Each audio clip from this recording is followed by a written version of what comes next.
महाराष्ट्र में इन दिनों काफ़ी राजनीतिक परिवर्तन हुए, जहां पर सीएम कुर्सी पर अब बैठे हैं एकनाथ शिंदे। जी हां, किसी को ये यकीन नहीं था, क्योंकि इस सीएम कुर्सी की लड़ाई में राज ठाकरे, देवेंद्र फडणवीस, उद्धव ठाकरे और शरद पवार के गुट से भी कई नेताओं के नाम सामने आए थे। लेकिन अचानक से एकनाथ शिंदे सीएम कुर्सी पर बैठे। दूसरी तरफ सबसे बड़ा जो इस समय माहौल गरमाया हुआ है, जिसकी वजह से वो चर्चा का विषय है, देवेंद्र फडणवीस और महाराष्ट्र नवनिर्माण सेना चीफ राज ठाकरे से मुलाकात। जी हां, देवेंद्र फडणवीस को लेकर राज ठाकरे ने बीते कुछ दिनों पहले भी कुछ बड़ी बातें कही थी। आप ये समझने की कोशिश करिए कि राजनीतिक समीकरण किस तरीके से बदले। जहां राज ठाकरे ने जब बगावत कर अपनी खुद की पार्टी एमएनएस बनाई, यानी कि महाराष्ट्र नवनिर्माण सेना, तब वो भारतीय जनता पार्टी में अपना झुकाव नहीं दिखाते नजर आए थे।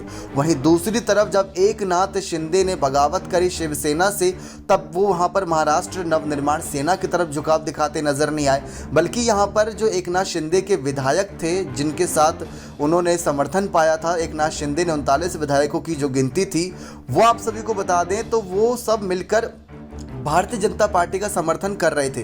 बल्कि वो एकनाथ शिंदे के कहने पर हर उस पार्टी का समर्थन कर रहे थे जहां पर समर्थन करना चाहिए था। लेकिन तब उन्होंने साफ इनकार किया था कि एमएनएस के साथ वो नहीं मिलते नजर आएंगे। लेकिन अब भारतीय जनता पार्टी के डिप्टी सीएम देवेंद्र फडणवीस महाराष्ट्र के राज ठाकरे के घर पहुंचे। जी हाँ, महाराष्ट्र में सबसे बड़ा नाम में से एक है राज ठाकरे, उनके घर पहुंचे। तो यहाँ पर आपको बता दें, सोशल मीडिया पर इसको लेकर ये बातें भी कही गई कि राज ठाकरे एक ऐसी शख्सियत है जिसके आगे हर कोई नतमस्तक हो जाता है, जिसके आगे हर कोई सर झुकाता नजर आता है, क्योंकि राज ठाकरे के फैसले बहुत बड़े फैसले होते हैं।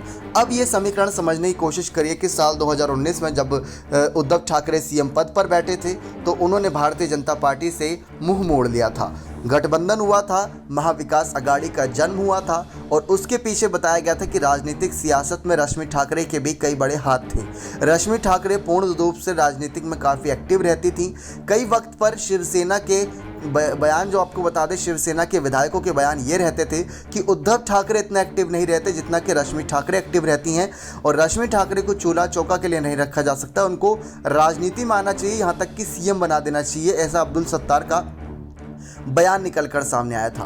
तो आपको बता दें, जब राज ठाकरे बगावत करके अलग हुए थे, तो उसमें रश्मि ठाकरे की भूमिका बताई गई थी। जब साल 2019 में बीजेपी के द्वारा मुख्यमंत्री बनाए जाने की बात कही जा रही थी, तब भी वहां पर कहा गया था कि जो शर्तें होंगी वो सबके लिए बराबर होंगी और शिवसेना की मुख्यमंत्री बनेगा। भले ही उद्धव ठाकरे के बोल थे, लेकिन कहीं ना कहीं रश्मि ठाकरे के इसमें कुछ विचार थे।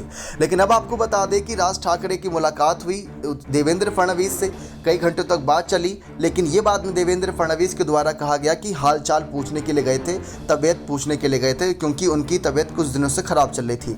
अब आप खुद सोचने की कोशिश करिए कि जिसकी अभी नई नई सरकार बनी है, कैबिनेट गठन को छोड़कर वो राज ठाकरे से मुलाकात करने जा रहे हैं, वो भी कैबिनेट गठन से पहले, तो इसके क्या राजनीतिक मायने निकाले जा सकते हैं। और इससे पहले जब उप मुख्यमंत्री पद स्वीकार करा था देवेंद्र फडणवीस ने, तो राज ठाकरे ने उनकी तारीफ की थी। राज ठाकरे ने फडणवीस को लिखे पत्र में कहा कि मुझे उम्मीद थी कि आप एक बार फिर राज्य के मुख्यमंत्री के रूप में लौटेंगे, लेकिन ऐसा नहीं हुआ। मन की इच्छा से ऊपर पार्टी का आदेश और निर्देश होता है, यह आपने साबित किया। मुझे आप पर अभिमान है, ऐसी बात करते नजर आए। दरअसल देवेंद्र फडणवीस ने जिस तरीके से एकनाथ शिंदे को महाराष्ट्र का मुख्यमंत्री बनाया, वो सभी के लिए काफ़ी शॉकिंग था। लेकिन इसी के बाद आपको बता दें, उद्धव ठाकरे ने जब इस्तीफा दिया था, तब भी उन्होंने कुछ बातें कही थी, और साथ ही साथ उस बातों से ये लग रहा था कि उद्धव ठाकरे किस्मत की वजह से मुख्यमंत्री बने थे, ना कि मेहनत की वजह से।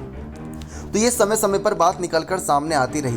राज ठाकरे और उद्धव ठाकरे के बीच 2005 में हुई बगावत, राज ठाकरे ने अपने ट्वीट में जो संकेत दिया वह यह था कि उद्धव ठाकरे ने जिस सीएम कुर्सी पर कांग्रेस और एनसीपी के साथ गठबंधन किया था, वह सिर्फ किस्मत के झटके से मिली थी और उद्धव ने कुछ भी हासिल नहीं किया था। राज ठाकरे 2005 में उद्धव ठाकरे के बीच चले सत्ता संघर्ष के बाद राज ठाकरे ने खुद की पार्टी के संरक्षक बाला साहब ठाकरे के खिलाफ बगावत कर दी थी। जिस तरीके से यहाँ पर अब देवेंद्र फडणवीस के साथ झुकाव दिखा रहे हैं, तब एकनाथ शिंदे ने राज ठाकरे से हाथ मिलाने से मना कर दिया था। लेकिन अब देवेंद्र फडणवीस यानी बीजेपी राज ठाकरे की तरफ जा रही है, तो इस राजनीतिक समीकरण के क्या मायने निकाले जा सकते हैं? आप अपनी राय कमेंट सेक्शन में जरूर रख सकते हैं। नेक्स्ट 9 न्यूज़ रूम की रिपोर्ट।